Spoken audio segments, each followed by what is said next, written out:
भारत तो स्वतंत्र हो गया, यह एक उपलब्धि मानी जाएगी, लेकिन गांधी के बढ़ते ही सारी गांधी की नीतियां उलट दी गई और समाज को, गांधी ने यह कहा था कि समाज स्वतंत्र होगा, और गांधी के मरते ही सुशासन की आवाज उठने लग गई। अर्थात समाज को किस प्रकार गुलाम बनाकर रखा जाए।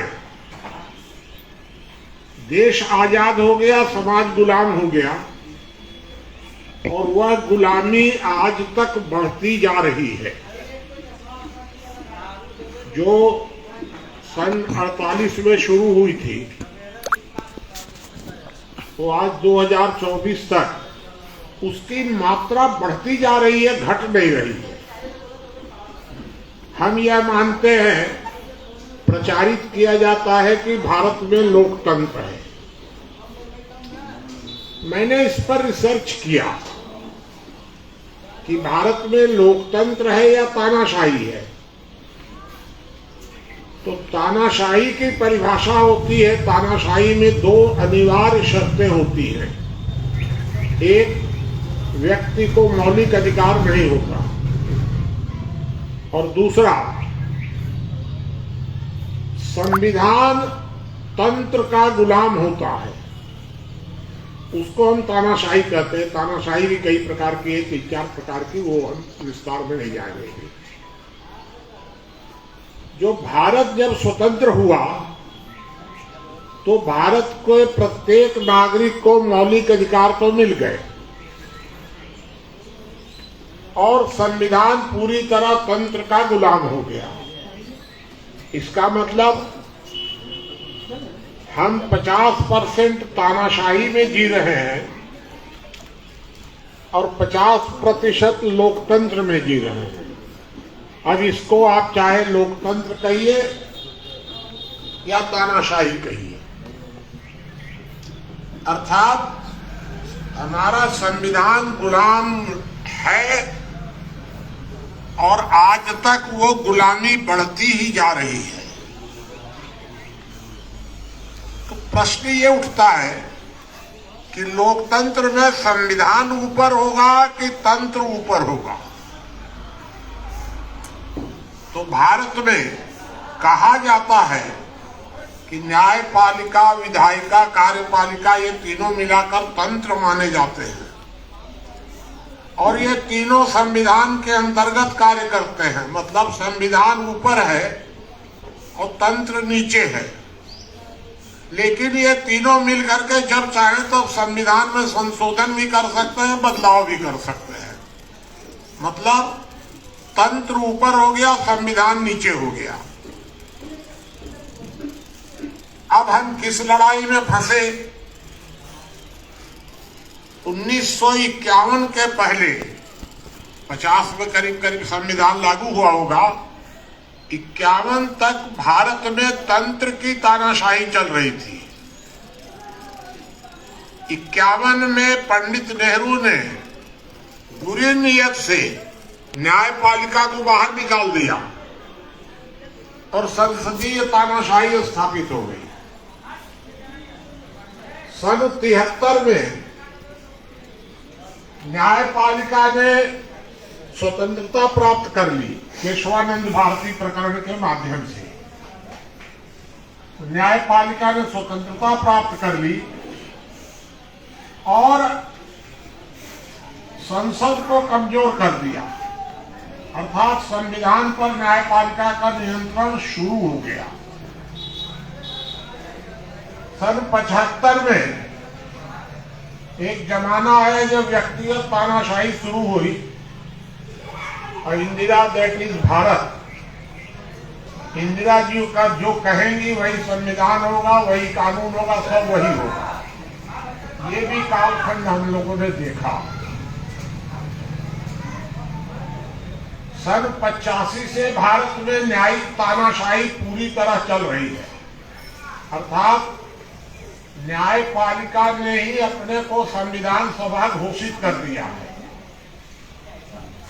न्यायिक तानाशाही आज तक चल रही है और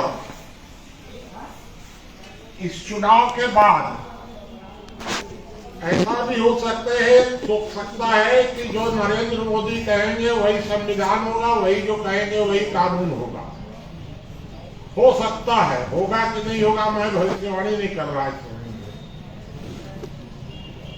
हम लोग, जिसको हम लोग कहते हैं, लोग के हाथ में संविधान के संबंध में कोई अधिकार नहीं है। हम न कोई संविधान में संशोधन करा सकते हैं, न कर सकते हैं। तंत्र हमारे वेतन भत्ते तय कर सकता है। तंत्र हमारी परिवार व्यवस्था के कानून बना सकता है। तंत्र ही जो है वो ग्राम पंचायत को अधिकार दे और ले सकता है। तो तब जो हम लोग जिसको ग्राम पंचायत कहते हैं, वो ग्राम पंचायत तो तंत्र का प्रतिनिधित्व कर रही है, लोक का प्रतिनिधित्व नहीं कर रही है। उसको अधिकार और शक्ति सारा कुछ तंत्र देता है। लोक तो केवल चुनने तक सीमित है। अर्थात अगर किसी न्यायालय ने निर्णय दे दिया कि आपको लोकतांत्रिक फांसी दी जाएगी, तो लोकतांत्रिक फांसी का मतलब होता है आपको यह स्वतंत्रता है कि आप किस जल्लाद से फांसी पर चढ़ना चाहते हैं, उस जल्लाद को चुन लीजिए। आपकी स्वतंत्रता है। अब जब जल्लाद फांसी पर चढ़ाया, दर्द होने लगा, चिल्लाने लगे तो अरे चिल्लाता क्या है, तुमने तो चुना है, मैंने तो चुना नहीं है जल्लाद। यह भारत का लोकतंत्र है कि आप किसके गुलाम होना चाहते हैं उस व्यक्ति को चुन सकते हैं, लेकिन आपको रहना तो गुलाम ही है, क्योंकि संविधान तो उसके अंतर्गत आएगा। तो हमारे सारे अधिकार तंत्र तय करेगा, हमारे सारा वेतन भत्ता तंत्र तय करेगा, अपने सारे अधिकार भी तंत्र ही तय कर लेगा, अपने सारे अधिकार, क्योंकि संविधान उसके नियंत्रण में है। ये कैसा स्वराज्य है, ये कैसा लोकतंत्र है, ये समझ में नहीं आता है। और यह समस्या निरंतर बढ़ते जा रही है। ऐसा नहीं है कि कोई इसमें किसी तरह की कोई कमी दिख रही हो, वो स्थिति नहीं आई है। पहला प्रयास जयप्रकाश जी ने शुरू किया लोक स्वराज्य के नाम से व्यवस्था परिवर्तन का। जयप्रकाश जी के सारे प्रयत्न करने के बाद भी कोई परिणाम नहीं निकल सका, कोई बदलाव नहीं आया। उसके बाद थोड़ा सा आंशिक प्रयत्न अन्ना हजारे ने शुरू किया। तो जयप्रकाश जी के प्रयत्नों से आ गए लालू प्रसाद यादव और फलाने ठिकाने बहुत से आ गए, कोई बात नहीं। अन्ना हजारे के हम लोग जयप्रकाश के आंदोलन में भी पूरे जोर शोर से लगे थे। मैं तो 18 महीने जेल में रहा और इंदिरा गांधी की जेल काटा हूं। अन्ना हजारे के आंदोलन में भी हम लोग पूरे जोर शोर से लगे थे। तो परिणाम क्या हुआ? तो अरविंद केजरीवाल निकले। कोई बदलाव नहीं हुआ। मुख्य प्रश्न यह उठ रहा है कि व्यवस्था परिवर्तन का सिर्फ एक मतलब है कि संविधान संशोधन करने या बनाने में लोक की पूरी तरह स्वतंत्र भूमिका होनी चाहिए और तंत्र की भूमिका उसमें नहीं होनी चाहिए संविधान के, क्योंकि संविधान ऊपर है। देखिए, सबसे नीचे है व्यक्ति व्यक्ति की उद्दंडता को नियंत्रण करने के लिए हम बनाते हैं कानून। तो सबसे नीचे हुआ व्यक्ति, व्यक्ति के ऊपर कानून, कानून के ऊपर पार्लियामेंट या तंत्र, वो कानून के ऊपर है। तंत्र के ऊपर होना चाहिए संविधान, और संविधान के ऊपर होना चाहिए लोक, लोक अर्थात समाज। प्रश्न उठता है इसका स्वरूप क्या होगा? अरे भाई, स्वरूप तो बाद में प्रश्न आएगा, पहले तो ये प्रश्न आता है कि क्या यह स्वीकार है तंत्र को कि हमारे ऊपर भी कोई इकाई होनी चाहिए? समाज के अस्तित्व को क्या तंत्र स्वीकार करता है? मेरे विचार से नहीं करता है। इन लोगों ने अपना एक मनमानी किताब लिख ली जिसका नाम हो गया संविधान। संविधान हो गया हमारा भगवान। तो ये अच्छी दुकानदारी है कि संविधान रूपी भगवान राजनेता बन गया पुजारी, और हम दुकानदारी शुरू हो गई उसी के ऊपर। ये एक विचारणीय प्रश्न है कि व्यवस्था परिवर्तन का अर्थ क्या होगा। तो व्यवस्था परिवर्तन का अर्थ सिर्फ एक, बाकी और कुछ नहीं है, सिर्फ एक है कि हमारा भगवान रूपी संविधान तंत्र के जेल खाने से मुक्त होना चाहिए। संविधान के निर्माण में लोक की असीम भूमिका होनी चाहिए, स्वतंत्र भूमिका होना चाहिए। लोक का एक अस्तित्व होना चाहिए, इसको तंत्र समझे कि लोक हमसे ऊपर है। ये हुआ व्यवस्था परिवर्तन। लेकिन अब जयप्रकाश जी असफल हो गए, अन्ना जी असफल हो गए, हम लोग भी थक गए, सब सारा प्रयत्न किया गया, लेकिन नहीं निकल सका परिणाम। आम जनता के अंदर स्वतंत्रता की भूख ही पैदा नहीं हो रही है, मर गई। हर आदमी के अंदर यह भावना पैदा की जा रही है कि तुम सुविधा लो, स्वतंत्रता मत मांगो,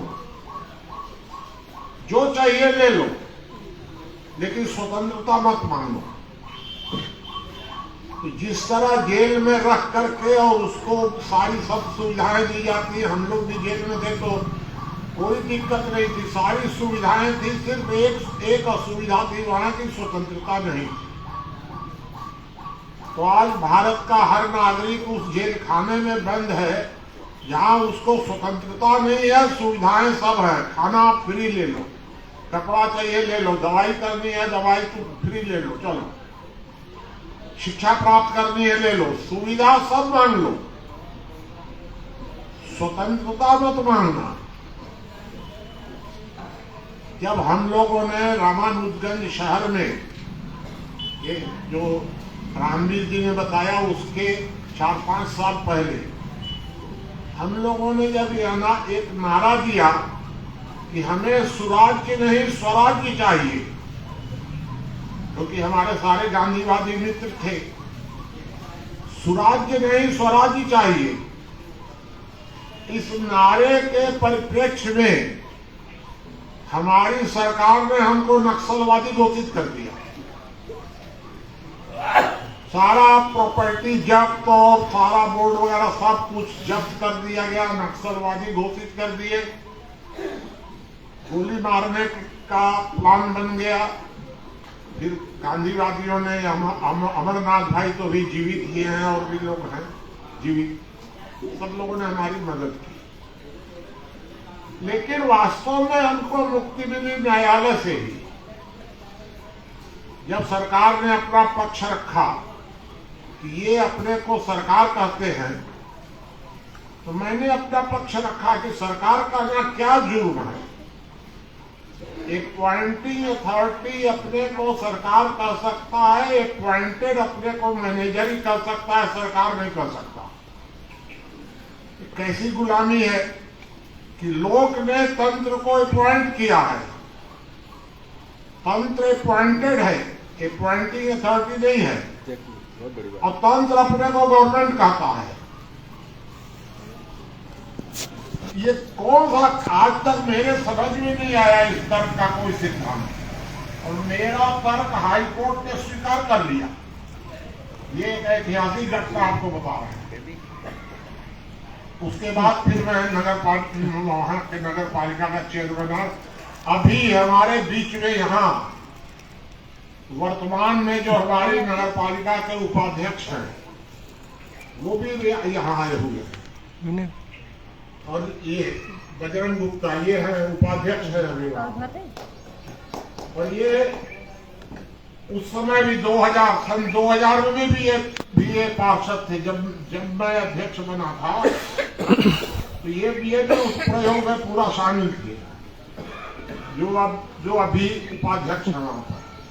तो खैर, तो प्रश्न ये खड़ा होता है कि व्यवस्था परिवर्तन की उम्मीद तो अब जेपी और अन्ना के हार जाने के बाद कोई अभी विश्वसनीय स्थिति दिख नहीं रही है। हम लोग जिंदा रख रहे हैं लोक स्वराज्य को। हमारी जो दिल्ली ऑफिस है वो लोक स्वराज्य का ही यहाँ बैठे हुए हैं ऋषि द्विवेदी जी, वो लोक स्वराज्य का ही पूरा काम देखते हैं दिल्ली ऑफिस से। लेकिन दिक्कत ये है कि अगर हम निराश हैं भी तो इस आशा के साथ निराश नहीं है कि भविष्य में कुछ हो ही नहीं सकता। हो सकता है लोक स्वराज्य का कार्य कठिन हो, नहीं होगा अभी। अब जो कार्य कर रहे हैं दल मुक्त भारत, यह एक तरह से वर्तमान व्यवस्था में अच्छे सुधार का मार्ग है, क्योंकि यहां से अगर हम शुरुआत करेंगे, सफल हो जाएंगे दल मुक्त भारत बनाने में, तो बदलाव की शुरुआत हो जाएगी।